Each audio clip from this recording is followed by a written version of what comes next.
बाबा रामदेव का ऐसा स्टेटमेंट कि मुसलमान नमाज पढ़ने के बाद हिंदू की बेटियों को उठाता है। पहले योग गुरु बाबा रामदेव थे, लेकिन अब उनका आवाज़ जो है सड़क छाप, रोड छाप, जो गुंडे मवाली होते हैं जो लड़कियों को छेड़ते हैं, वैसा जो है उनका लेवल हो चुका है। और इससे बाबा रामदेव जो है अपना फजीहत तो करवा रहे हैं, लेकिन जो हिंदू धर्म प्रेम और सद्भाव सिखाता है उसका भी फजीहत करवा रहे हैं। पागल है, उसको मेंटल हॉस्पिटल में भर्ती करा दीजिए। जाहिल देश के लोग उसको बाबा मानते हैं, बाबा नहीं है। कोई योग सीख लेते तो बाबा हो जाता है। हम नमाज पढ़ो तो हम बाबा हो जाएंगे।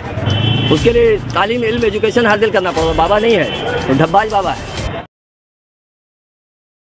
नमस्कार साथियों, हमारे साथ सामाजिक कार्यकर्ता रविकांत भारती जी मौजूद हैं और अभी इनके हाथ में जो है बाबा रामदेव, योग गुरु बाबा रामदेव का तस्वीर है। और अभी हाल में ही बाबा रामदेव ने एक स्टेटमेंट दिया था कि मुसलमान जो है वो नमाज़ पढ़ने के बाद, अगर आप किसी मुसलमान से पूछिएगा कि वो नमाज़ पढ़ने के बाद नमाज़ क्यों पढ़ते हैं, नमाज़ पढ़ने के बाद किसी की बेटी को उठा के ले जाते हैं और बुरे काम करते हैं। तो इसकी सच्चाई को हम जानना और समझने के लिए मुस्लिम बहुल एरिया में आए हैं और बाबा रामदेव के ऊपर रविकांत भारती, जो कि खुद एक सामाजिक कार्यकर्ता है, वो क्या सोचते हैं और यहाँ के पब्लिक से भी जानेंगे कि उनके क्या सोच है। देखिए, बाबा रामदेव का ऐसा स्टेटमेंट कि मुसलमान नमाज पढ़ने के बाद हिंदू की बेटियों को उठाता है। पहले योग गुरु बाबा रामदेव थे, लेकिन अब उनका आवाज़ जो है सड़क छाप, रोड छाप, जो गुंडे मवाली होते हैं जो लड़कियों को छेड़ते हैं, वैसा जो है उनका लेवल हो चुका है। और इससे बाबा रामदेव जो है अपना फजीहत तो करवा रहे हैं, लेकिन जो हिंदू धर्म प्रेम और सद्भाव सिखाता है उसका भी फजीहत करवा रहे हैं। तो बाबा रामदेव का ऐसा स्टेटमेंट है बहुत ही शर्मनाक है। ये रामदेव जो है केवल अपना बिजनेस बचाने के लिए, अपना व्यापार बचाने के लिए मुसलमानों को टारगेट करना शुरू कर दिया है और मुसलमानों के खिलाफ अनाप शनाप आए दिन बोलते जा रहा है। बाबा रामदेव ने केवल मुसलमानों को निशाना नहीं बनाया है, बल्कि उन्होंने ईसाइयों को भी निशाना लिया है, अपने निशाने पे लिया है। और जो टिप्पणी की है उसके ऊपर कहते हैं कि ईसाइयों से पूछा जाए कि ईसाई धर्म क्या है, तो वो कहते हैं कि आप कुछ भी करिए और जीसस के सामने जाके कैंडल जला दीजिए, आपके सारे गुनाह माफ़ हैं। तो रामदेव देखिए, रामदेव एक संघी आदमी है। 1980 में संघियों का नारा था, पहले कसाई फिर ईसाई। कसाई मतलब मुसलमान कौम की तरफ इशारा था कि ज़्यादातर कसाई मुसलमान कौम के होते हैं, तो पहले कसाईयों को दबाया जाएगा, फिर ईसाइयों को दबाया जाएगा। और ये रामदेव आरएसएस के विचार पे चल पड़ा है और ये नहीं देख रहा है कि यह बाबा है, हिंदू धर्म प्रेम और सद्भाव सिखाता है, इसको इतना ही हिंदू धर्म का प्रचार करना है, बढ़ाना है, तो हमारा गीता का प्रचार करे, उपनिषद का प्रचार करे। ये जो है हिंदू धर्म क्या इतना खराब हो चुका है कि उसको फेमस करने के लिए मुसलमान नमाज, अजान, तो ये ईसाई ये टारगेट करना जरूरी हो गया है क्या? यहाँ पे हमारे साथ इतने मुसलमान भाई हैं। नमाज पढ़ने से मैं बता दूं, जैसे हिंदू धर्म में ध्यान करने से लोगों के हृदय में प्रेम आता है, विनम्रता आती है, शालीनता आती है, नमाज पढ़ने से भी वही सब होता है। लेकिन यह रामदेव का इस तरह का शर्मनाक कमेंट, वह उसकी तो फजीहत करवा ही रहा है, हिंदू धर्म का फजीहत तो करवा ही रहा है, लेकिन देश में हिंदू मुस्लिम बेमनस्ता भी बढ़ा रहा है। तो मैं कहूँगा आप कुछ मुसलमान भाइयों से पूछिए, वो लोग बताएंगे कि नमाज पढ़ते हैं और क्या क्या करते हैं। यहाँ पर हमारे साथ कई सारे जो है नमाजी हैं, जो नमाज अभी पढ़ करके निकले हैं, उनसे जानना और ये समझने की कोशिश करेंगे कि बाबा रामदेव कहते हैं कि मुसलमान जो है, अगर किसी मुस्लिम से पूछा जाए कि वो नमाज क्यों पढ़ते हैं, इस्लाम क्या कहता है, तो बाबा रामदेव का कहना है कि मुस्लिम जो है वो सारे बुरा काम करेंगे और नमाज़ पढ़ लेंगे, नमाज़ पढ़ने से उनको जन्नत मिल जाएगी। बुरे कामों में क्या है कि वो किसी की बेटी को उठा के ले जा सकते हैं, आतंकवाद फैला सकते हैं, तमाम बुरे काम कर सकते हैं।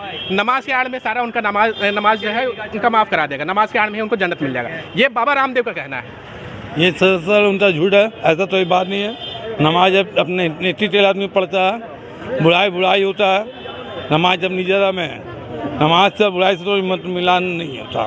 तो आप यहाँ पर जितने लोग हैं सारे लोग नमाज़ पढ़ के निकले हैं, तो नमाज़ पढ़ने के बाद आप लोग क्या करिएगा? अभी जाइएगा तो क्या करिएगा?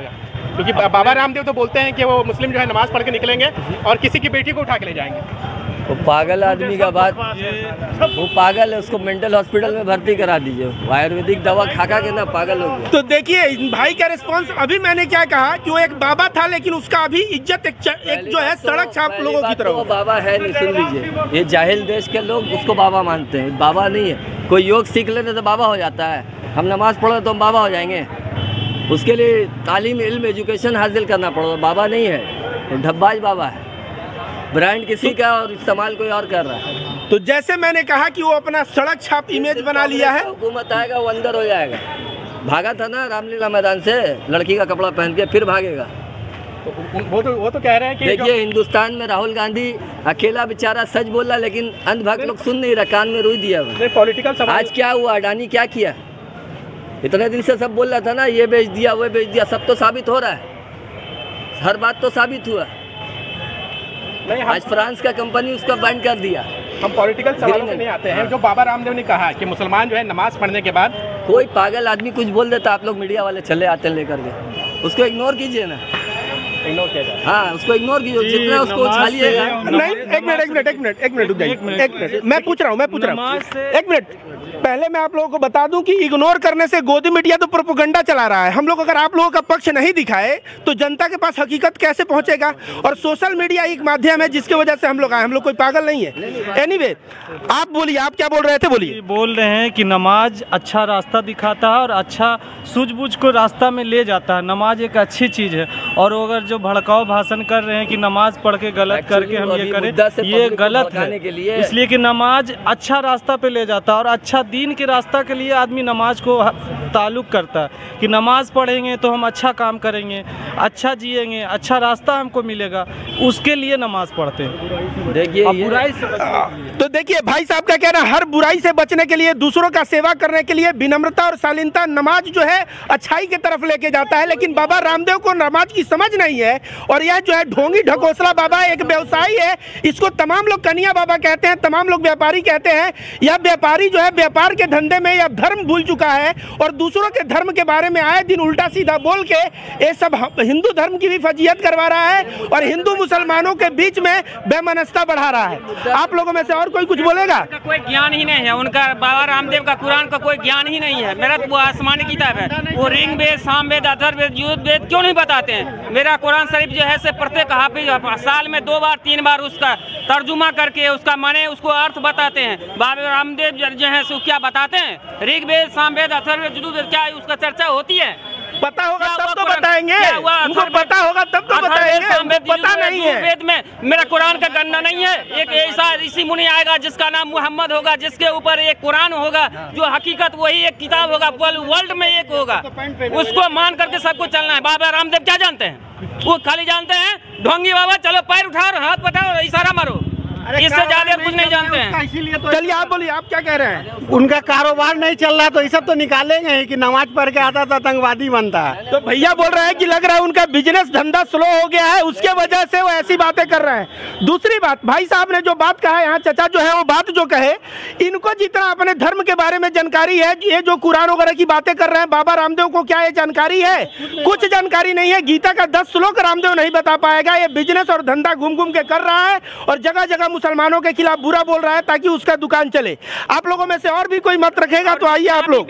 बाबा रामदेव बाबा है, अभी तो उनके बयान से वो बाबा तो किसी एंगल से लगते नहीं है। बहुत लोग उनको कन्हैया बाबा, बहुत लोग उनको व्यापारी बाबा कहते हैं। अच्छा, ये वही है जो सलवार पहन के भागे थे? हाँ, दिल्ली रामलीला मैदान से सलवार पहन के भागे थे, और कहते हैं हमको डर नहीं लगता है। अच्छा, कभी ये सलवार पहनते हैं, कभी ये बाबा का वस्त्र पहन लेते हैं भगवा रंग में, और कभी हिंदू मुस्लिम करके ये अपना धंधा पानी चला रहे हैं। जब से आए हैं जी, एक पॉलिटिकल एंगल बना के आए हैं। हाँ। मगर वो बिजनेस करने के लिए आए हैं। जी जी जी, ठीक है, तो बिजनेस के लिए जो है वो अपना एक से एक ट्रिक चलाते रहते हैं। हिंदू भाई को रुझाने के लिए मुसलमान के हक का बात बोल देते हैं, कभी मुसलमान को फेवर लेने के लिए हिंदू के भाई का हक का बात बोल देते हैं। वो बोलते थे कि धोती है, इसमें हवा लगता है, अब फटा हुआ जीन्स पहन के कॉम घूर रहा है। फटा हुआ जीन्स का फैक्ट्री कौन खोला? बाबा रामदेव खोला। बिल्कुल बिल्कुल। जो बात वो बोलते हैं उस पर तो अटल रहते नहीं हैं, और इधर का उधर का बात करके जनता को भटकाते रहते हैं। हम चाहेंगे कि स्ट्रिक्टली मोदी जी ऐसे प्रवक्ता के ऊपर में पहरा लगाना चाहिए। हमारा आप रोज़ आप न्यूज़ लेने के चक्कर में लगे रहते हैं, आम पब्लिक से पूछते रहते हैं क्या सही क्या गलत। ये प्रोपेगेंडा हमेशा बना रहेगा।